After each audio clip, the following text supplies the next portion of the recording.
Continuando con ¿qué es una caldera pirotubular? Pirotubular, el término pirotubular viene de lo que es piro y tubular. Piro significa fuego y tubular significa tubo, por lo que esto hace referencia al paso de gases calientes al interior de los tubos que se encuentran en la caldera. Una caldera pirotubular es un equipo térmico de uso industrial utilizado para la generación de vapor a partir de agua mediante el aprovechamiento del calor producido durante el proceso de combustión. Su función se basa en la circulación de gases calientes a través de los tubos metálicos que tienen la parte interna. Mediante la circulación del agua va rodeando dichos tubos, lo que hace que se vaya calentando y aumentando la temperatura. Este proceso permite la transferencia de calor desde los gases de combustión hacia el agua, provocando su calentamiento y posterior vaporización. Muy buen día, profesor. El día de hoy nos encontramos en la empresa Texgroup, una empresa dedicada al rubro textil. El día de hoy nos encontramos con el especialista que nos va a indicar acerca de la caldera. Buenos días, mi nombre es Gustavo Gutiérrez. Soy aquí uno de los encargados del caldero y vamos a hacer recorrido con los jóvenes para explicarles el funcionamiento, el uso y las propiedades del caldero.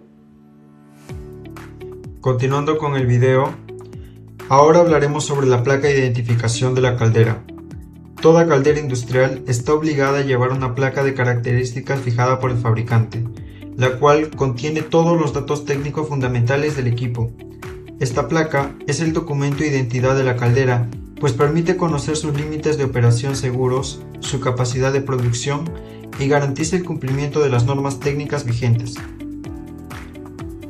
En esta placa podemos identificar 4 aspectos clave. Primero, la identificación del equipo, fabricada por Equipos Térmicos S.A., serie SM3, fabricada en julio de 1995. Segundo, su capacidad.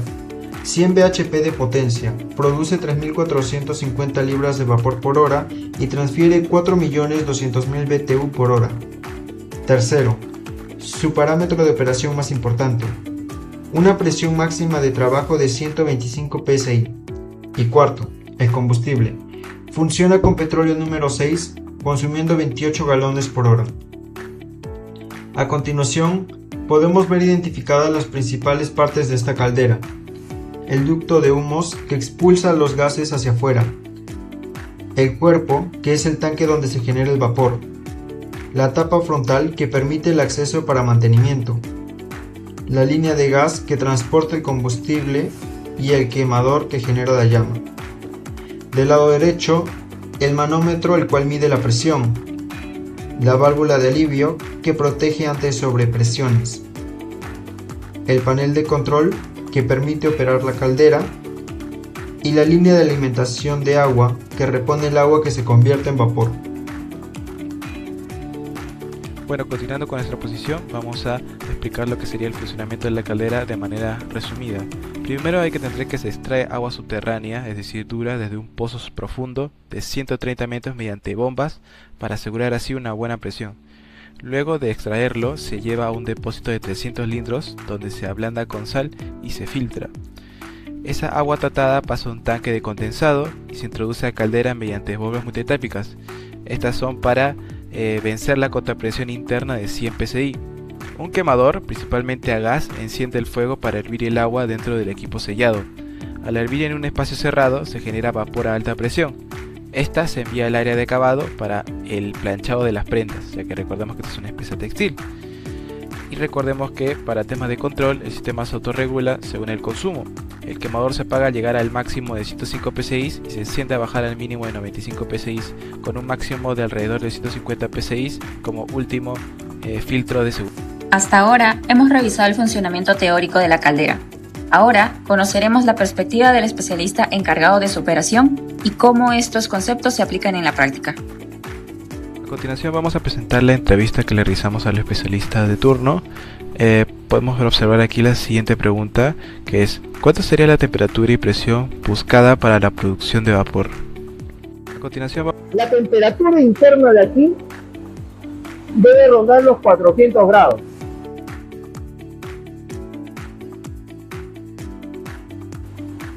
pero más que la temperatura nos interesa la presión que genera el equipo. Como te digo, este calderito genera 100 psi de presión. Su límite de trabajo está diseñado para 150, pero nunca se trabaja al límite, nunca. Siempre se trabaja en un rango moderado, como dándole una tolerancia de que cualquier cosa pueda tener una expansión, por decir, pero no al límite. Más que la temperatura de trabajo, nos interesa la presión que genera.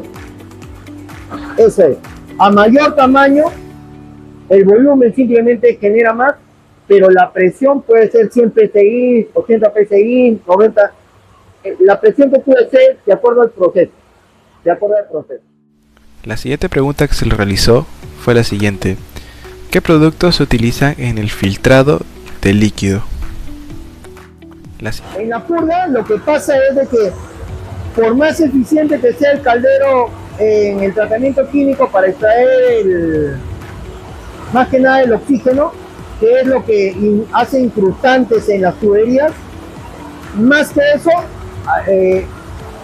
aparte de complemento de lo que es el tratamiento del agua, se utilizan unos químicos para ayudar a reforzar ese tratamiento.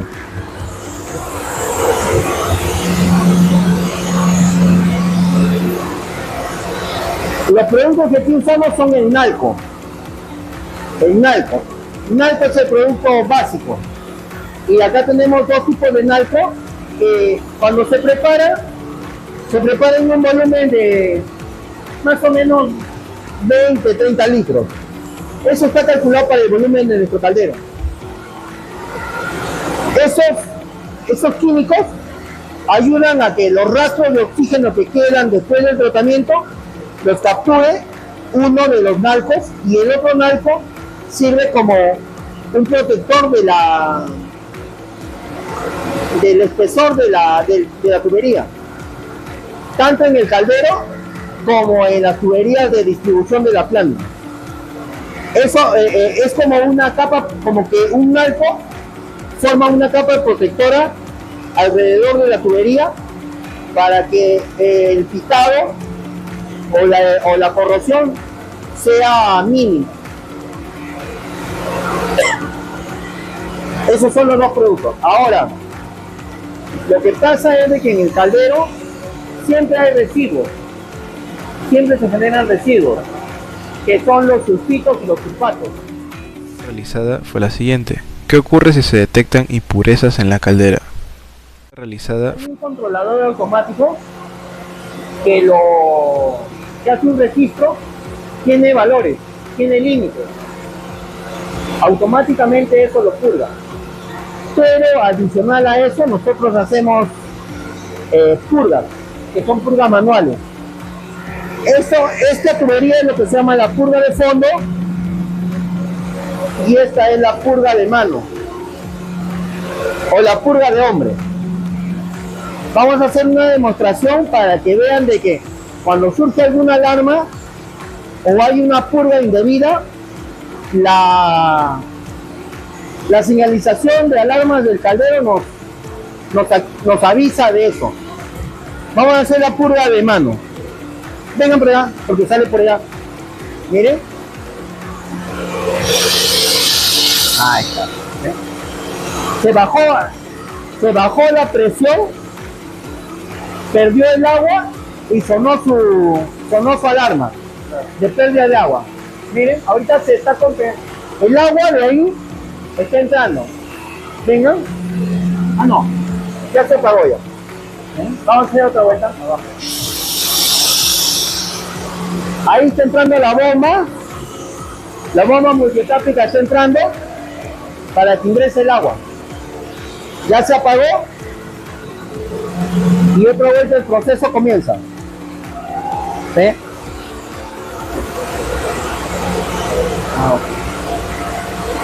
Por pérdida de presión o pérdida de agua, la máquina automáticamente se trata de compensarlo. Cuando ya no lo compensa, activa sus alarmas, se reinicia y vuelve todo de manera automática a trabajar. Ahorita otra vuelta va a prender, va va a ser la flama y va a entrar. Eso es en sí el procedimiento cíclico del caldero. La última pregunta sería la siguiente. ¿Qué tipo de caldera observamos en este proceso? Acá en el caldero se genera una presión de 100 psi, una presión bien fuerte. Entonces, una bomba convencional no podría vencer la presión para ingresar el agua. Estas son bombas multietápicas. Esta es la parte eléctrica de un motor y esta es la parte mecánica, que son como impelentes, como ventiladores, que es todo este campo. Entonces, al tener un tamaño adecuado, esa presión vence a la presión contraria. Esta agua tiene que ingresar al caldero. Como aquí se genera 100 psi, la presión está para este lado y el agua entra. El agua fría tiene que vencer a la presión que se está generando adentro. Una bomba convencional no lo podría hacer. Por eso se utiliza bombas multietápicas. Así se llaman, bombas multietápicas. Esa presión es vencida, ingresa el agua fría y el caldero se puede comparar con una tetera cerrada. Aquí abajo está el agua, hay un campo para que al hervir se genere un vapor con presión y esa presión es la que se aprovecha finalmente. Se direcciona, como ven, esta es la entrada del agua, el caldero hace como una tetera, una función de tetera, hierve, se genera una presión. Esa presión es controlada igualmente por un manifold, una salida múltiple. Esta es la válvula principal de clausura y esta es la válvula de salida. Acá tenemos dos ramales para dos sectores en la planta, pero ahorita esta está clausurada y solamente usamos esta. Acá se genera una presión mínima de trabajo de 100 psi, 100 psi de presión de vapor de trabajo, y se utiliza más que nada en el proceso de acabado. En otros procesos igualmente se utiliza como lavandería, en tintorería, para el teñido, pero aquí netamente el vapor se le da para el acabado de las prendas, el planchado de las prendas. Bueno, ahora vamos a hablar sobre el apartado de gráficas que hemos conseguido en Thermograph a base de los datos recolectados de la caldera pirotubular de la empresa de la que hemos asistido. En primer lugar vamos a mencionar la gráfica de presión versus temperatura. Algo a mencionar es que los valores que se está tomando de la presión se están midiendo en kilopascales y de la temperatura se están midiendo en Celsius. Los valores de presión que hemos conseguido ha sido un valor de 790.6 kilopascales. Obviamente, como podemos observar en pantalla, y ya que es un proceso isobárico, la presión sigue siendo la misma. Por tanto, en el estado 1 y en el estado 2 siguen siendo iguales. La temperatura inicial ha sido de 25 grados Celsius. En el estado 1, en el estado 2 ha cambiado y su titulación hemos tomado que ha sido un valor de 1. Y bueno, ahora vamos a mencionar obviamente la curva gris que podemos observar en pantalla, ¿qué es lo que quiere decir? Pues lo que representa es que a su izquierda es líquido comprimido y lo que está a su derecha sobre ella empieza a transformarse en vapor. El proceso de nuestro sistema está representado por la línea roja horizontal que va desde el estado 1 al estado 2. Al ser completamente horizontal nos indica de forma clara que estamos ante un proceso isobárico, lo que hemos mencionado anteriormente. Y bueno, como se puede apreciar de nuevo en estas tablas, la presión hoy se ha mantenido fijo, lo cual es una presión de diseño muy estándar y segura para este tipo de calderas pirotubulares. Ahora en el estado 1 lo que viene a ser la entrada del agua, ingresa al sistema como líquido comprimido a una temperatura de 25 grados Celsius.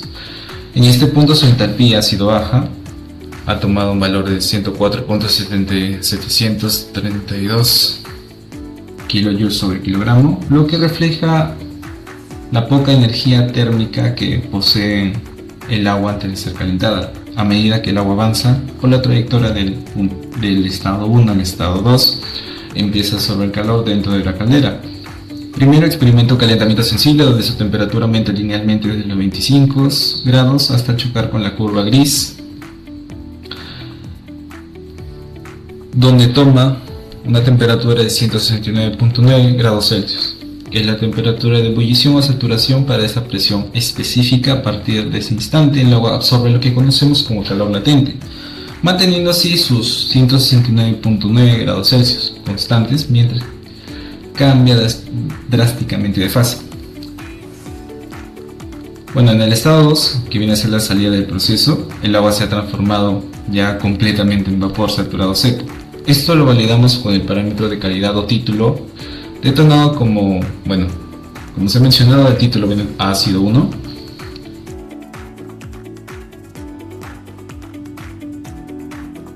Debido a este cambio de fase, noten cómo la entalpía se ha disparado hasta 2767.68 kilojoules sobre kilogramo, demostrando la enorme cantidad de energía térmica almacenada en el vapor. Bueno, ahora pasando a la gráfica de termógrafo de presión versus volumen específico, los valores se siguen manteniendo iguales, simplemente es la gráfica la que ha variado. Como podemos observar acá en pantalla, esta línea gris representa una campana o domo de saturación. Debido a que la escala es muy grande, vamos a tener que reducirla para poder enfocarnos en cada estado a mayor detalle. Bueno, ya una vez habiendo reducido la escala, podemos observar que el estado 1 está fuera de la campana de saturación, específicamente en la zona de líquido comprimido a la izquierda. Esto nos indica físicamente que el agua ingresa a la caldera en un estado monofásico. ¿Qué quiere decir? Quiere decir siendo 100% agua líquida a temperatura ambiente. Solo cuando el proceso avanza horizontalmente hacia la derecha y cruza la línea gris, aquí, el agua entra formalmente a la campana para empezar a evaporarse. Por lo tanto, el estado 1 representa el agua en fase líquida pura, acumulando calor sensible y elevando su temperatura antes de iniciar cualquier cambio de fase de expansión volumétrica. Por el contrario, si nosotros volvemos a la misma escala y ahora nos queremos enfocar en el estado 2,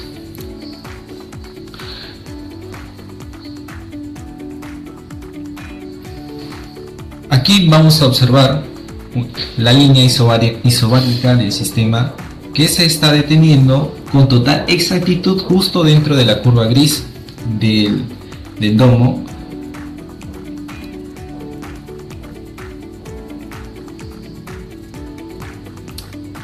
Uno, dos, tres. Es en esta intersección que el agua ha completado su transformación y se encuentra en un estado de vapor saturado seco, con una calidad perfecta que viene a ser de 1. Esto significa que la caldera ya realizó todo el trabajo de transferencia de calor latente. Y bueno, ahora para poder culminar, el flujo máximo que hemos tomado en cuenta ha sido un valor de 0.425 kilogramos por segundo.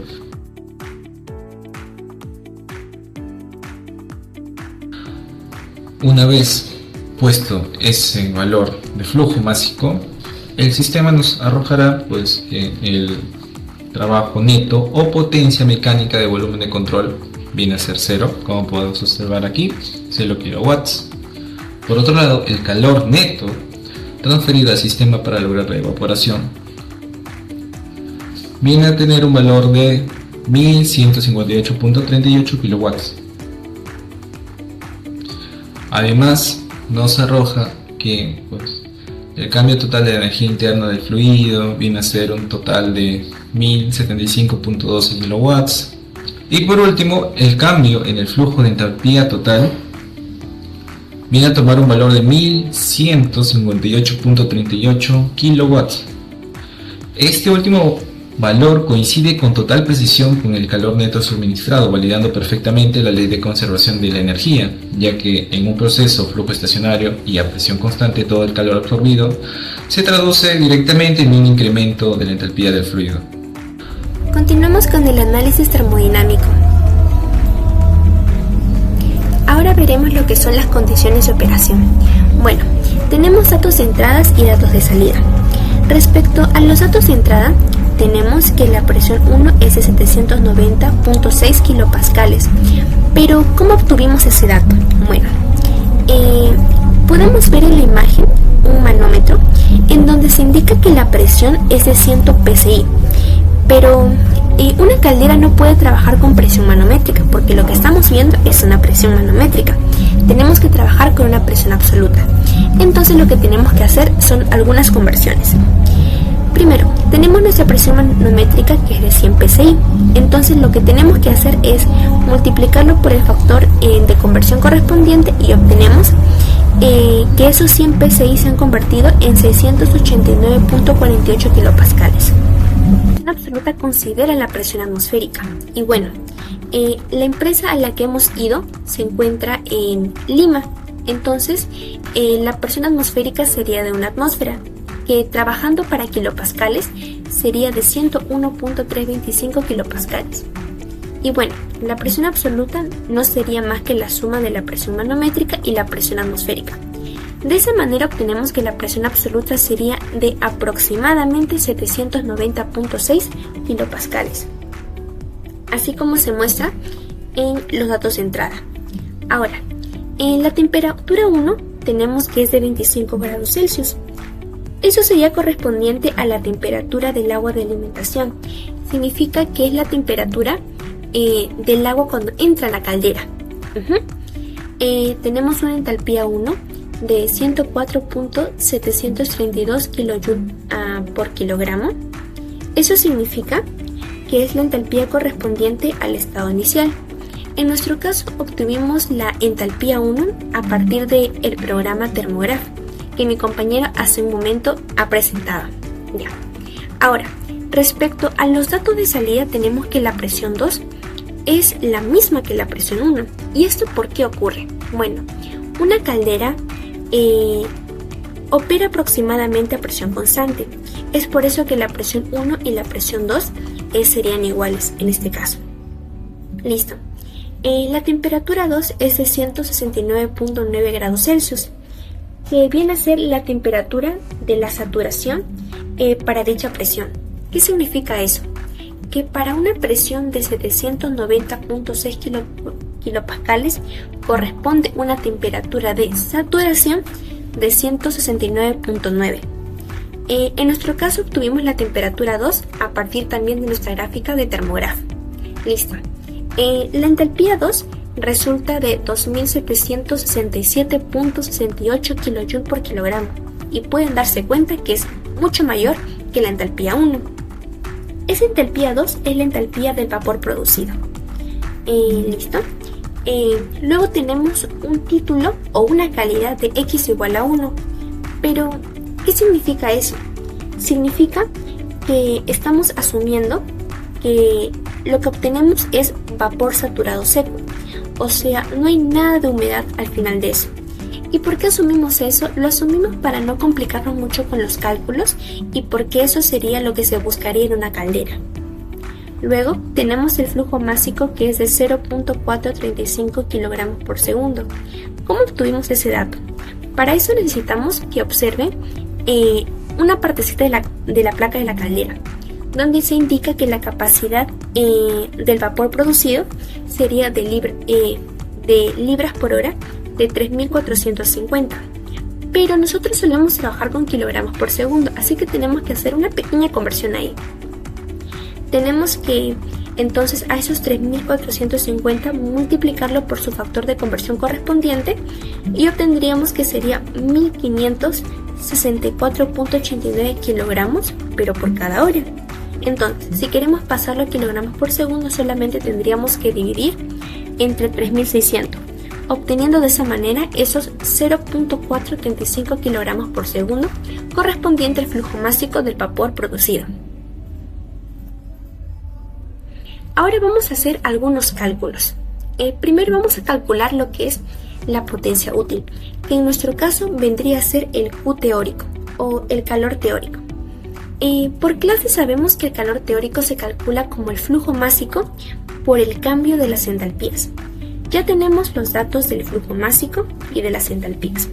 Entonces, después de hacer esos cálculos, obtenemos que el calor teórico vendría a ser 1158.38 kilowatts.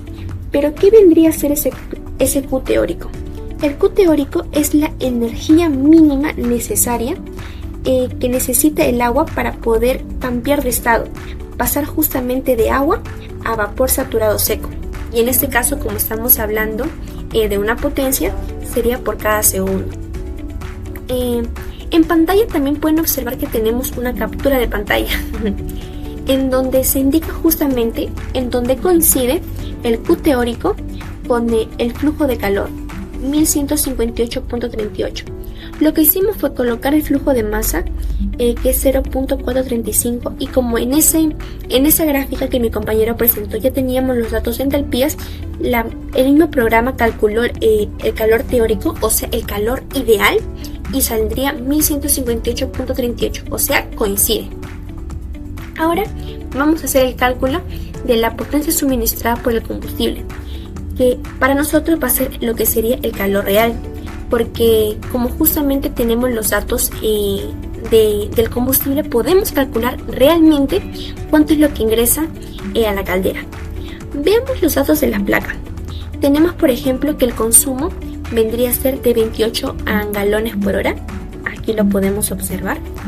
El combustible vendría a ser petróleo número 6. Aquí también lo podemos observar. Y bueno, el poder calorífico inferior vendría a ser de aproximadamente 42.800 kJ por kilogramo. Este se considera, bueno, el petróleo número 6 se considera a heavy diesel, o sea, un diésel pesado. Y bueno, este valorcito del poder calorífico inferior podemos encontrarlo justamente en nuestra tabla A27, donde podemos observar ese valor, como pueden observar aquí. Luego, sabiendo que el combustible con el que trabajamos viene a ser el petróleo número 6, podemos aproximar cuánto sería nuestra densidad, que es aproximadamente de 0.97 kilogramos por litro. Y bueno, y sabemos también que un galón equivale a 3.785 litros. Y esos datos van a ser muy importantes para poder calcular como tal el Q real. Listo. Continuamos con los cálculos. Ok, ya tenemos. Lo que tenemos que hacer ahora es convertir los galones por hora a kilogramos por segundo. Tenemos nosotros 28 galones por hora.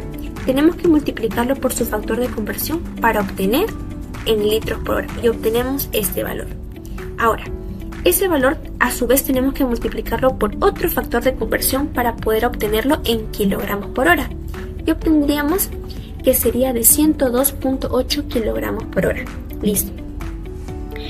Pero recuerden que el flujo másico solemos trabajarlo no en kilogramos por hora, sino en kilogramos por segundo.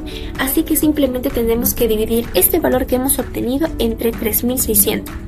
Y de esa manera obtendríamos que el flujo másico del combustible es de 0.0286 kilogramos por segundo. Ahora vamos a calcular la potencia del combustible, el Q real. Ese valor se calcula multiplicando el flujo másico del combustible, que ya lo hemos calculado por el poder calorífico inferior. Este dato ya lo tenemos y el poder calorífico inferior lo obtuvimos anteriormente, obteniendo el calor del combustible aproximadamente de 1224.08 kilowatts, que vendría a ser nuestro calor real. Listo. Ahora vamos a entender un poquito más acerca de las implicancias del proceso ideal y el proceso real, que es justamente los dos tipos de procesos que hemos estado viendo. A ver, nuestro proceso ideal tiene que tomar en cuenta que considera que no existen pérdidas de energía. ¿Y para qué nos sirve trabajar con un proceso ideal? Bueno, nos sirve justamente para poder tomarlo como referencia, para que de esta manera podamos comparar lo que sería el desempeño real de la caldera. Nuestro Q teórico que anteriormente hemos calculado lo obtuvimos que era de 1158.38 kilowatts. Entonces, ese sería nuestro Q teórico, nuestro Q ideal. Ese valor vamos a tomarlo como referencia para poder calcular en un futuro lo que sería la eficiencia de la caldera. Listo. Ahora, con respecto al proceso real. En cambio, el proceso real es todo lo contrario. El proceso real sí considera que existen pérdidas térmicas. Considera justamente que la transferencia del calor no es perfecta. Todo lo contrario al proceso ideal. Entonces, en un proceso real estamos considerando el comportamiento real de la caldera, porque justamente consideramos las pérdidas y las irreversibilidades presentes durante su operación. Como anteriormente ya hicimos los cálculos, el calor de la combustión del combustible sería de 1224.08 kilowatts. Entonces, de esta manera podemos observar cómo a partir de entender el concepto de proceso ideal, proceso real, podemos calcular lo que serían los calores. Y en un futuro podríamos calcular lo que sería la eficiencia, o sea, el desempeño de una caldera pirotubular. Bueno, eso sería todo por la presentación de nuestro grupo. Muchas gracias por su atención y espero que les haya gustado.